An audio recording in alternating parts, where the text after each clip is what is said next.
concept, which is that we always have to be looking forward. Like, we want to look at the past, we want to look at it, we want to look, but we don't want to stare. And it's a simple analogy. Like, we can't drive a car if we're constantly looking in the rearview mirror. Same with our lives, and that's so true on so many different levels. We want to keep everything in its place, and that's what this part of the story is about. It's a part of the story where Lot's wife turns back around and becomes a pillar of salt. There's been a warning: don't turn around, don't look back. She does it. She turns into a pillar of salt. And what does that have to do? Like, what is the looking back behind? And that's what we're going to take a look at, is this beautiful line here. Yeah, this is the book Secrets of Heaven, 2454. Looking back behind means looking back towards doctrine, a matter of truth, and not towards a life in accord with doctrine, a matter of goodness. What is less important is said to be behind. What is more important is in front. The fact that truth comes second and goodness first has been shown many times. After all, truth has everything to do with goodness, since good is the essence and life of truth. Looking back behind, then, is looking towards truth, which relates to doctrine, rather than towards goodness, which relates to a life according to doctrine. Now, again, very rich theological language there, but the principle's super simple. The principle is that we have to hold the goodness out there of life. We have to hold that goodness, and that's what we step towards. It's so easy to constantly be looking back just at truth, at opinions, at judgments, at lots of information. Just, we need lots more information. And no, we don't. I mean, that's probably said way too strongly, but I'm going to say it that strongly.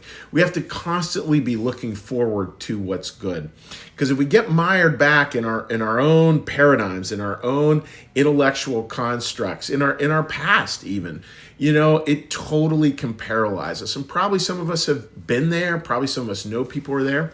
I titled this particular talk, Don't Look Back, Lucile, and it was a line I heard a lot as a little boy, and it was from my dad. And my dad's family was devastated during the Depression. They lost their business, they lost their house. Dad ended up having to go live with relatives for a period of time. They actually lived up at Lake Wampaupack in a cabin, because that was the only housing they could find. So there was a lot of challenges. And when it came time to sell the house, and it was a dream house in Pittsburgh, Graymore Road, and it came time to sell that house, my dad remembers as a little boy coming downstairs, and Grandpa and Grandma had a pile of books, and they were feeding them into the furnace because they knew they couldn't bring them with them, or they were using them for heat. I'm not sure, probably a little bit of both.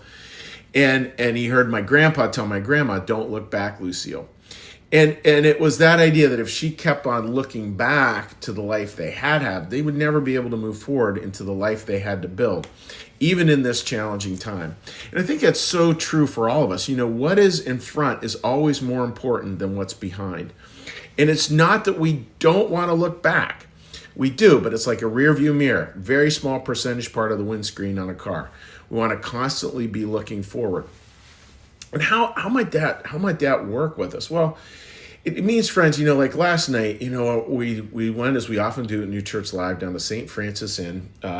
Parishioner by the name of Walt consistently organizes these things, so appreciative of it.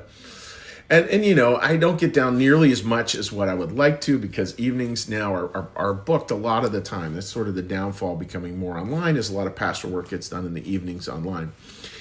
So I don't get down as much as I'd like to. But every time I do, it's like, oh, this is what matters. In other words, the shift goes from over here back to, oh, it's about the good of life. We're coming into a time of year where, frankly, there's a lot of budget stuff, and we got to raise money, we got to do this, we got to do that, which is really important, really important. But it's not the most important. The most important thing is looking forward to how we're going to serve. That's the question. How we're going to raise money is one thing. How we're going to serve is a more important thing. And you need to do both. And I think with life, it's so true. You need to do both. You need to look back. It's what intelligent people do. But don't get caught staring at the past. We want to consistently look forward. And with church things, again, it always comes down to, like, how are you going to serve today? Just that simple. How are you going to serve?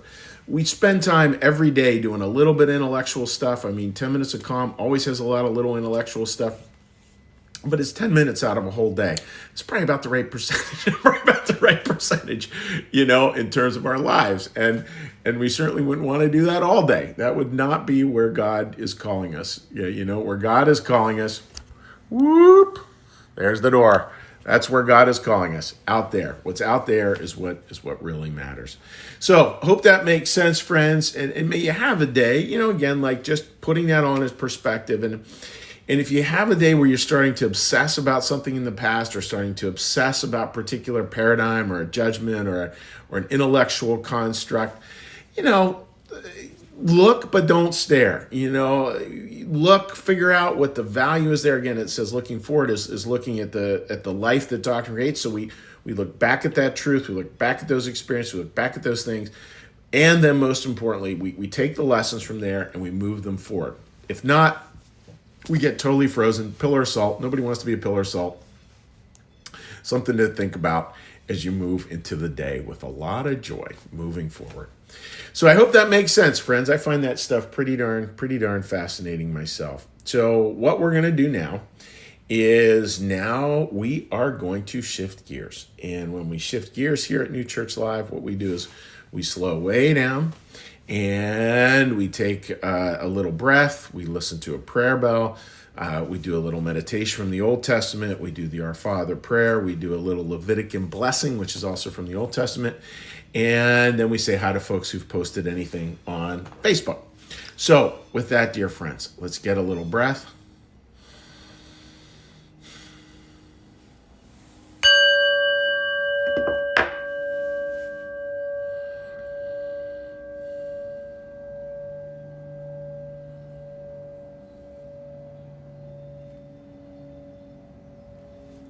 Be still and know that I am God. Be still and know that I am. Be still and know that I. Be still and know that. Be still and know.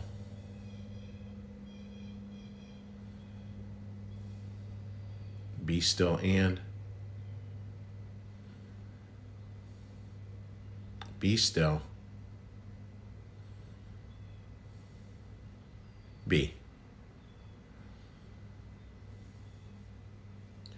Our Father, who art in the heavens, hallowed be thy name. Thy kingdom come, thy will be done, as in heaven, so upon the earth. Give us this day our daily bread, and forgive us our debts, as we also forgive our debtors. And lead us not into temptation, but deliver us from evil. For thine is the kingdom, and the power, and the glory forever. Amen. May the Lord bless you and keep you. May the Lord make his face to shine upon you and be gracious unto you.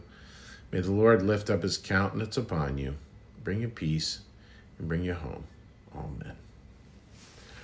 All right, dear friends, let's give a little cheery hello to folks who are joining us here.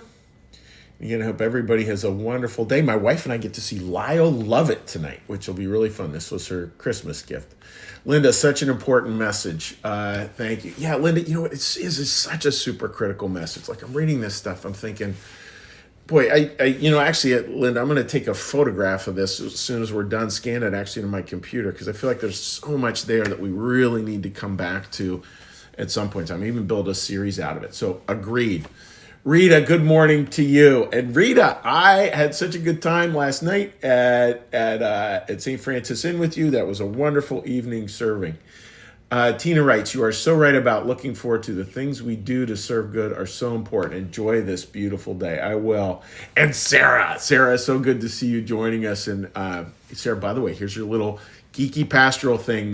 The word amen actually means it is true. So I think that this kind of thing of continuing to look forward, which you are doing with your wonderful family in spades, clearly looking forward to brightness in the future.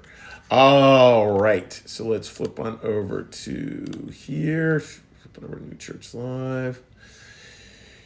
Take a look.